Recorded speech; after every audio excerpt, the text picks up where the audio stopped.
बनसुखौ जिबायदि अयथासार खालामनायखौ नुदों जों गाबोन भलन्टियार फर्सआबो जों मालाबा प्रग्राम लानायाव जुदि जोंखौ बे बोराय बैसोआव जोंखौ गाबोन बुग्लुं सुग्लुं खालामोबा जोंनि फिसाफ्रा जोंनि फंबायफ्रा जोंनि फिसौफ्रा बिसिनि थैया उन्दुनानै थागोन नामा गरम जानायनि मोनसे चान्स दं दा गतिके जेनेरेसना जुदि मारैबा खर'आव बिग्रायखांनाय फैब्ला बे सिचुएसनखौ सोरबा हमथानो हागोन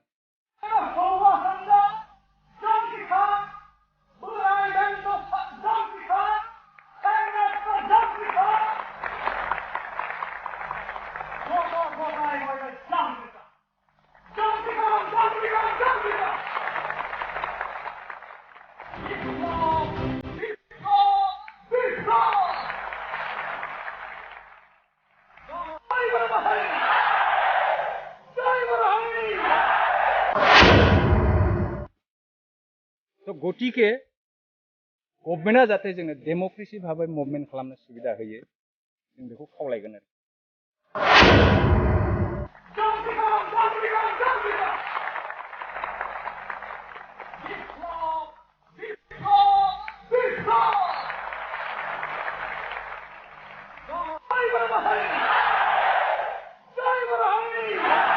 नुनायाव ओरैबायदि जों नुबाय नेशनेल पलिटिक्सखौ नोजोर होयोब्ला नेशनेल सेन्ट्रेलाव माबायदि खालामनो नागिरदों दिनै इउनिफर्म सिभिल कोड लाबोनायनि खोथा बुंदों दिनै इन्डियानि कनस्टिटिउसनखौ बिसोरो अनेक आर्टिकेलखौ दिनै खालामनानै मावगासिनो दं अनेक आर्टिकेल चेन्ज खालामनो नागिरदों जों खोनाबावदोंसो थारमाने बिसोर इन्डियान कनस्टिटिउसनखौ सोलायनानै शास्त्रजों सोलिनो नागिरनाय बायदि जों माने खोनादों आरोखि दिनै बनसुआ दाख्लै आन्दलन खालामनो थांबाय बिसोरखौ पारमिसन होआखिसै खिन्थु डेम'क्रेसि कान्ट्रियावथ' जोंहा डेम'क्रेसि भाबै जोंनि गांनाय उखैनायखौ बुंनो थाखाय जोंहाथ' राइट्स दंमोन जोंखौथ' बेखिनि खालामनो बा जोंखौ प्रदर्शन खालामनोथ' जोंनो पारमिसन होथारनांगौ बेथ' खुनु पद्धे बे माने गणतन्त्र देशआव बे जिनिसा डेम'क्रेसि देशआव बे जिनिसा खुनु दिन नङा आरोखि जोंनाथ' राजतन्त्र नङाथ' जोङो 1947आव जों डेम'क्रेसि जों उदां जादों जोंनि मोन्थायफोरखौ जोंहा बुंनो थाखाय जोंहा इन्डियान कनस्टिटिउसनाव जोंनो बिदि फ्रिडम होखादों फान्डामेन्टेल राइट्सखौ जों बिनो थाखाय थ' दिनै जोंनि गांनाय उखैनायखौ जों बुंनो मोनाब्ला जों बेखौ डेम'क्रेसि होननानै मारै साननानै लागोन आरोखि दा बे बिथिङाव जों सिन्था खालामदों दा बेफोरबायदि राजनितिकनि थाखाय जोंनि दिनैनि माबाया दिनैसिमबो जोंनि बर'नि एकर्डआ दिनैसिमबो फुलफिल बा साफिसियेन्ट जाबोआखै आरो परबर्ती जे दा मुभमेन्ट खालामनो नागिरनायाव जों बिदि होबथा जादों बेहायथ' बिराद गाज्रि जेनेबा जोंनि जाथिखौ सोखावना होनायसो दा डाइरेक्टलि बिसोर फैया जोंनि मानसिखौनो बाहायनानै जोंनि मानसिजोंनो होबथा होनाय बेफोरबायदिया सोलिबाय थादों आरोखि दा बेखौ जों नोजोर होनाया बेल' जों खावलायगोन बिनिफ्राय जे भलन्टियार फर्सआ गिबिसिन आन्दलन खालामनायाव जों स्टार्ट खालामबोदों उपेन्द्रनाथनि दैदेननायाव दा जोङो बिथांनि नामखौनो लानानै जों दिनै ओंखारफिनदों आरो दिनै बर'नि जेखि दल संगठन जाया बिथांनि नामखौनो सिगाङाव दोननानै जों मावनो ओंखारबोयो दा बिथांनि आइडिय'लजिखौनो होसोनानै बिनि इनकमप्लिट माखासे ड्रिमखौ आरोखि इनकमप्लिट ड्रिमखौ जोङो मावफुंफिननो होननानै जिहेतु मोनसे समाव जोङो बन्डेडमोन जोङो समायखिरा लाबोदोंमोन जे बर' जाथिखौ जों गमामायैनो जोंनि रायजोबो दागोन जोंनि बाउन्डारिबो जों फिक्स खालामगोन होननानै बिनि थाखायनो जों उपेन्द्रनाथ ब्रह्मनि आद्रा थानाय सिमांखौ जाफुंसार होनायाव जों जेखि खस्थ' मोना जों बे खस्थ'खौ सहायनानै दिनैनि दुंहाव बारहावा बा जोंखौ गेब्लेहोनाय जे राजनितिक दं जों बिथांमोनखौबो खावलायनानै रायलाय लास्ट टाइमनि थाखाय खेबसे बर' जाथिखौ जोङो खावलायनो नागिरदों जे डेम'क्रेसि भाबै जों जि मुभमेन्टखौ खालामनो नागिरदों जोंखौ बांद्राय होबथानो नाङा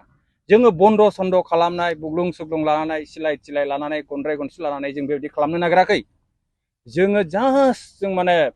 डेम'क्रेटिक भाबै जोङो प्रदर्शन खालामनो नागिरदों जोंनि माने मोननांगौआ जों दासिमबो मोनाखै जोंखौ फुलफिल खालामनानै हो जोङो इन्डिजिनियास पिपल अफ इन्डिया बे हिसाबै जोंनि मोन्थायखौ फान्डामेन्टेल राइट्सखौ बा जोंनि ट्राइबेलनि जि मोन्थाय दङ कनस्टिटिउसननि आन्दाराव बेफोर मोन्थायखौ जोंनो हो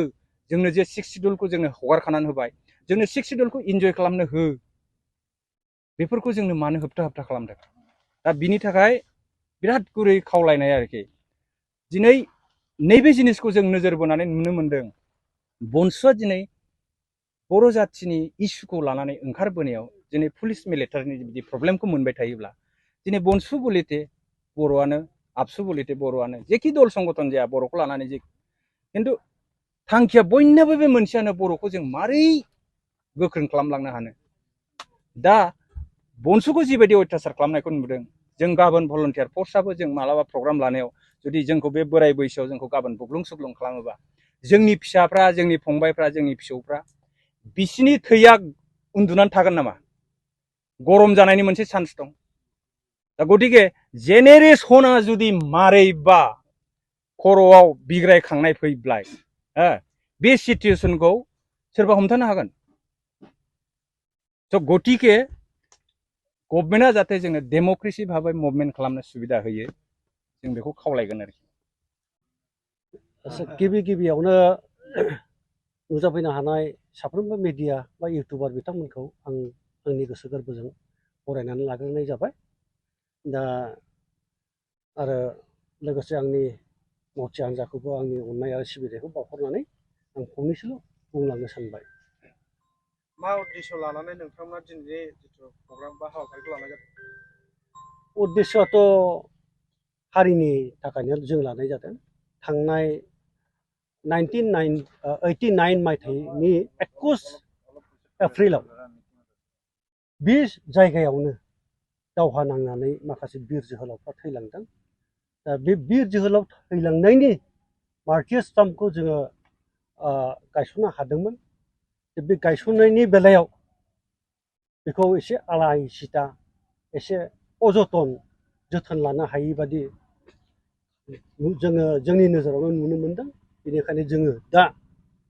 जोंनि अर्गानाइजेसननिफ्राय बेखौ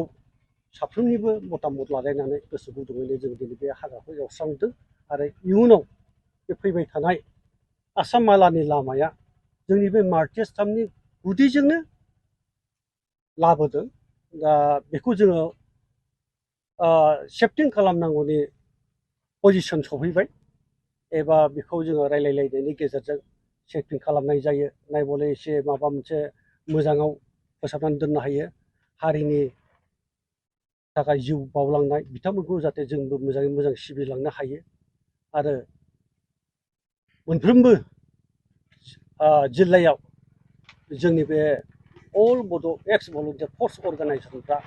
गावबागाव जायगानि मार्टियार्स बिथांमोनखौ मान सनमान होनानै हारिनि अलखदखौ जाहाथे रैखा खालामनो हायो बेखौबो आं दिनैनि गेजेरावनो आं खावलायहरबाय बा बुंहरनाय जाबाय लोगोसे बिथांमोना जोंनि हारिनि थाखाय जे जिउ बावलांदों दा मानि थाखाय जिउ बावलांदों बेखौ जोङो साफ्रोमबो बर' हारियानो मिथिजोबो दा बिथांमोनखौ जे मान होनो रोङाखै बे मोनसे जोंनि दुखुनि गोनां बाथ्रा एबा जोंनि अबहेलानि बाथ्रा बेखौ जों बुंनानै लानांगोन बेनिखायनो मोनफ्रोमबो जायगायावनो मोनफ्रोमबो जिल्लायावनो जाहाथे बयबो हारिनि थाखाय जिउ बावलांनाय मानसिफोरखौ जाहाथे जोङो सिबिलांबाय थानो हायो आरो बर' हारिखौ इउनाइटआव लाबोनो हायो बेखौ मिजिं थिनानै जों दिनैनि प्रग्रामखौ लानाय जादों बै समावहाय बिथां दावहारुमोनहा बोरैहाय मुंख्लं जायामोन बोरैहाय जिउ गोमानो गोनां जायामोन बे समाव 1989नि 21 एप्रिलाव जि सिटुएसन जादों जोंनि बे जायगायाव CRPफोरजों जि धरननि दावहा नांनांगौमोन बे रोखोमनि सा सुबिदा मोनैयाव जोंनि बे माखासे जोहोलावफोर बेवहाय डाइरेक्टनो 6 जना स्पट डेड बेवहाय आरो गुबुना दाब दाब जायगायाव जालांदों जोंनि निसिमा बासि हिसाबै दा बिथांमोना दावहा नाङैनो गावनि जिउखौ बावलांदों बर' हारिनि थाखाय बिथांमोननि मुङा मा मा बिथांमोननि मुंखौ आङो फारिनो बुंलांगोन मुंख्लं रेन्जन बसुमतारी कामेश नार्जारी जिस्केल बसुमतारी मुंख्लं दाबाराम नार्जारी आरो मार्टिन मुसाहारी आरो टेफ्रा सुमफ्राम हारि बिथांमोना दावहा नाङैनो जिउखौ बावलांदों जितु बै समावहाय बर'नि आन्दलनाव निसिमा बासि हिसाबै नोंथांमोनहा माबायदि बाहागो लाबोदोंमोन माबायदि दावहा नांबोदों बे समावथ' मा होननानै बुंबावनो जाय जेरै मोनो एरैनो माने हारिनि थैनाय थांनायनि बाथ्राखौ लानानै बयबो गोसो गुदुङैनो बारसोमदोंमोन। नाथाय जेबो राहा लामा मोनैयाव जोङो समय बिसेस माने बुग्लिलांजादों बा रेप जालांदों आरो खायसेबा माने बुथार जालांदों। बेबायदि आलासिथा हिसाबैनो जोङो दावहाखौ दावहायाव बारसोमबोबाय थानांदों एबा बेबादिनो जोङो मेनटेन खालामबोबाय थानांदोंमोन आरो। जिहेथु नोंथांमोननि दावहा बा बै समनि दावहाया जाहैबाय रायजो सोरजिनायनिमोन। रायजो दिनैहाय खिन्थु दासिमबो बर'नि जिथु रायजो सोरजिनाय बे जाफुङाखै। रायजोखौ सोरजिनो थाखाय दिनैहाय बर' रायजो राजाफ्रा खौसे जानानै माबायदि खामानि मावनांगौ? दा बेखौनो जों खावलायदों। बेखौनो जोङो साफ्रोमबो बर' हारिखौ खावलायदों। जोङो फंसे खोथाखौ आं बुंदोंमोन, देहाया बोरायलांबाय नाथाय गोसोआ बोरायाखै होननाय रावा गावनो फैदों। माबोरै होननानै बुङोब्ला माने जि जांख्रिथाय बा दावहा नांनानै जि जांख्रिथायनि जि एसे फिथाइ मोनदों बेजों दासिमबो जोङो सन्थुष्ट नङा। बिनि थाखायनो दा नांगौ रोखोमनि मोननांगौखिनि बर' हारिनि बे हारिनि मोन्थायखौ मोनग्रोहैजोबब्लासो जोङो सान्थि जागोन होननानै जों सानदों आरो। जिहेतु नोंथांमोननि एक्स भलन्टियार हान्जाया गोबाव समनिफ्राय दाब दाब जायगायाव गोमानानै सिरि जानानै दंमोन। दिनै एसे गाबोन एसे जेनेबा मानि थाखाय जुथुमनाय जादों बेखौ नोंथांमोननि जिथु बेहाय ज' जानायनि थांखि आरो नोंथांमोनहा जे खामानि मावनो ओंखारबोफिनदों, मा थांखि आरो उद्देश्य लानानै दिनैहाय नोंथांमोना खामानि मावनो ओंखारबोफिनदों? गोजोन्थों बयबो चिरां डिस्ट्रिक्टनि मिडियाखौ आं एक्स भलन्टियार फर्सनि जानानै गिबियावनो बिग्रायारि साबायखर बावग्रोबाय। जोबोद गोजोनदों नोंथांनि बे कुइसनाव। दिनै एक्स भलन्टियार फर्सआ 30-35 बोसोर उन्दुनानै मानो सिखारफिननांगौ जाखो, बे उपलब्धिखौ दिनै गासिबो बर' जाथिया हारे हिमजिए माने क्रिमि मोनदांजोब्बाय जे बर'फ्रा खेबथाम एकर्ड खालामनायनि उनावबो दिनै बेसेबां क्रिटिकेल पर्यायाव जाथिया माने जोबस्रांफिनलांनो नागिरदों। दा बे जिनिसखौ जों बिराद गाज्रि धरनै नोजोर होबोनांबाय आरो जों स्टाडि खालामनानै नुबाय जे बर'आ थारमाने आल्टिमेटलि जोंनि बर'नाव जे माने गावस्रानाय पलिसि, बे गावस्रानाय पलिसिखौ सभिनिस्टफ्रा ओरैबायदि गाज्रि पलिसिजों लांबाय माने टुडे टुमर' डे आफ्टार टुमर' माने जाथिखौ जोंखौ माने फोजोबस्रांहैनो आरोखि जाथिखौ। जायनि थाखाय जोंनि दा जों सुथुर होनोबा जोंनाव जि माने टेरेबल पलिटिक्स स्टार्ट जाबाय, डाइभारसिटि जि आराम्भ खालामबाय, थारमाने जों बर'खौ थारमाने खुनु दिन आरो जों खौसे खालामफिननो हानायनि माने लामाखौनो दोनाखसै आरोखि। माखासेखौ फैसाजों बोथ्रोदबाय, माखासेखौ सोरजोंबा नैबे सेंग्रासाफोरखौ ड्राग्स जाहोनानै नस्थ' खालामबाय। दिनै माने नानानथा दल संगठन हिसाब गैयै जाबाय। इनडाइरेक्टलि माने बिसिनि फुसिङा गाज्रि जाबाय जाहाथे बर' जाथिया खुनु दिन जाहाथे खौसे जानो हाया। जोंखौ माखासे धोरोमजों बोखावनानै होबाय, पलिटिक्सजों स्रा बोखावबाय। दिनै स्टुडेन्ट अर्गानाइजेसनफोरखौबो स्रा बोखावना होनायनि बिसि पलिसि लादों आरोखि। दा बेफोर जिनिसखौ नुनानै जोङो दा भलन्टियारफ्रा दहाय जोंना चिरांनि आफादगिरिया जेरै बुंदों माबाना निसमानिया, बिथाङा होनदों जों बोरायाखै होननानै। नाथाय जोङो जोंनि बर'नि जे अलखद, बे अलखदखौ नुनानैसो जों माने बैसो जानो बाबाय आरोखि। जोंनि जाथिनि इसुखौ नुफिननानै आरोखि। दा जों ओरैबायदि स्रां नुबाय जे बर'आ 10 बोसोरनि उनाव माने जोबस्रांलांनायनि बिदि लामायाव दं आरोखि। ओरैबायदि गाज्रि राजनिति सोबाय माने जोंनाव माने जों दा सिखारफिननो हानांगौआ बिराद क्रिटिकेल आरोखि। बेनि बेलायाव नोंथांमोना सोलिफु सरकारखौ माबायदि खावलायनो सानो? दा जों सोलिफु सरकारनि सायाव जोङो माने पलिटिक्सआ जेखि पलिटिक्स खालामा, जुदि जाथिया फिक्स मोनसे बाउन्डारिनि सिङाव थानायमोनब्ला बा जोंहा पार्मानेन्ट माने सलुसन खामोनब्ला, स्टेट खामोनब्ला, बेहाय नों माने ए टु जेड अर्स गोलैयो ना बिराद सुपार फास्ट सुपार माने सुन्दर स्टानिं एलिगेन्ट इलेक्सन गेलेयो ना मायो, जोंहा बाहाय बुंनांगौ खोथा गैयामोन आरोखि। खिन्थु जोङो दिनै सिकुट नङा जाथिया, जों जाथिया सिकुट नङा जोंनि कालसारखौ लानानै। जों दिनै 8 सिडुलाव मोनलायनाया जों बिसफोराव दिनै रायखांजायोसो माने बर'खौ माने माबा होफाबाय, अफिसियेल लेंगुवेज होफानाय जादों मा जादों होननानै बिदि डिक्लेयार खालामजालाबायो। बेथ' लासिं सिं खोथा। जों नेसनेलाव जों मोनखानाय 8 सिडुलाव जों बे लेंगुवेजखौनो जों दिनै इन्जय खालामनो बावनानै थायो बर'फ्रा। बेहाय जोंनि मा भुल जादों, जोंनि एवारनेसनि एसे खम जादों आरोखि। दा सोलिफुनाय सरकारनि सायाव जोंहा बुंनांगौ जेबो खोथा गैया। जों बिसोरखौ बेखौल' खावलायगोन जे जेखि पलिटिक्स गेलेया गेले, खिन्थु जाथिखौ फिक्सेसन मोनसे खालामग्रोनांगौमोन आरोखि फिक्स खालामखांनायनि हायाव उनाव बाउन्डारिखौ फिक्स खालामनांगौमोन जातिनि जोंहा आब्रुथिखौ आरोखि टटेलि जोंनि आइडेल जिथु कालचार फारसेनिफ्राय एभ्रिथिं एजुकेसनखौ लाफानानै जोंनि माने जोंहा बे बर' जाथिया माखौ लानानै जों गेदेमा होननानै जोंखौ जों सिनायथि होनो नागिरो आरोखि बेफोर जिनिसखौ बेफोर आब्रुथिखौ सेफगार्ड होनानै जेखि पलिटिक्स गेलेया जों गेले आरोखि खिन्थु जाथि फोजोबस्रांनायनि पलिटिक्सआव हले जों खावलायगोन आरोखि जाहाथे बिजनेसा फैनाङा डिजिटेल बड' निउसनिफ्राय गासैखौबो खुलुमनाय आरो बरायनाय बावहरनाय जाबाय